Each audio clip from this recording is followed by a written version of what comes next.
ನದಿ ನೀರಿಗಾಗಿ ಡಿಎಂಕೆ ಸುಪ್ರೀಂಗೆ ಹೋಗಿದೆ. ತಮಿಳುನಾಡು ಸರ್ಕಾರ ಕೋರ್ಟ್ಗೆ ಹೋದ್ರೆ ನೋಡೋಣ, ಇಲ್ಲಿ ಪ್ರೈವೇಟ್ ದೂರಿಗೆ ಕೋರ್ಟ್ ಸ್ಪಂದಿಸೋದಿಲ್ಲ ಅನ್ನುವಂತ ನಂಬಿಕೆ ಇದೆ ಅಂತ ಹೇಳಿ ಸರ್ವಪಕ್ಷ ಸಭೆಯ ಬಳಿಕ ಸಿಎಂ ಡಿಕೆ ಶಿವಕುಮಾರ್ ಹೇಳಿಕೆಯನ್ನ ನೀಡಿರುವಂತದ್ದು.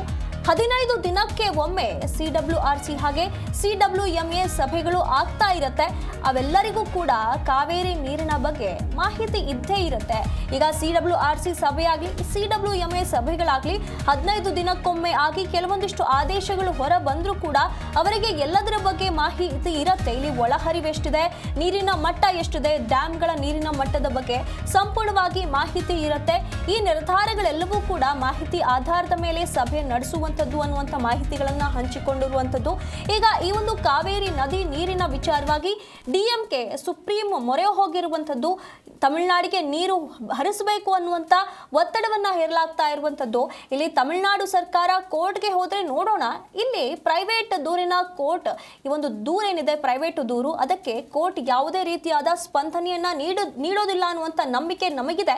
ಮುಂದಿನ ದಿನಗಳಲ್ಲಿ ನೋಡೋಣ ಅಂತ ಹೇಳಿ ಡಿಕೆ ಶಿವಕುಮಾರ್ ಅವರು ಹೇಳಿರುವಂತದ್ದು.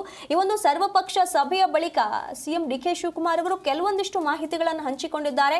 ಈ ಸಭೆಯಲ್ಲಿ ಏನೆಲ್ಲ ಡಿಸ್ಕಸ್ ಆಗಿದೆ, ಮುಂದಿನ ದಿನಗಳಲ್ಲಿ ಯಾವ ರೀತಿಯಾದಂತಹ ನಿರ್ಧಾರಗಳನ್ನು ತೆಗೆದುಕೊಳ್ಳಲಾಗುತ್ತೆ, ರೈತರು ಸ್ವಲ್ಪ ದಿನ ಕಾಯಬೇಕು ಅನ್ನುವಂತ ಹಲವು ಮಾತುಗಳನ್ನಾಡಿದ್ದಾರೆ.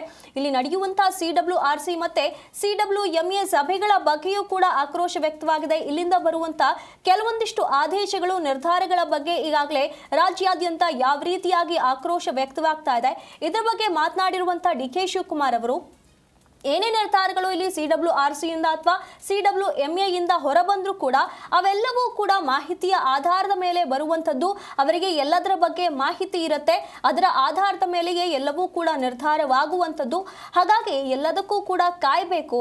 ಮುಂದಿನ ದಿನಗಳಲ್ಲಿ ಯಾವ ರೀತಿಯಾದಂತಹ ನಿರ್ಧಾರಗಳನ್ನು ತೆಗೆದುಕೊಳ್ಳಲಾಗುತ್ತೆ, ಇವುಗಳ ಬಗ್ಗೆ ಸ್ವಲ್ಪ ನಂಬಿಕೆ ಇಡಿ, ರೈತರು ಸ್ವಲ್ಪ ಸಮಯ ಕಾದು ನೋಡಿ ಅಂತ ಹೇಳಿ ಡಿಕೆ ಶಿವಕುಮಾರ್ ಹೇಳಿದ್ದಾರೆ.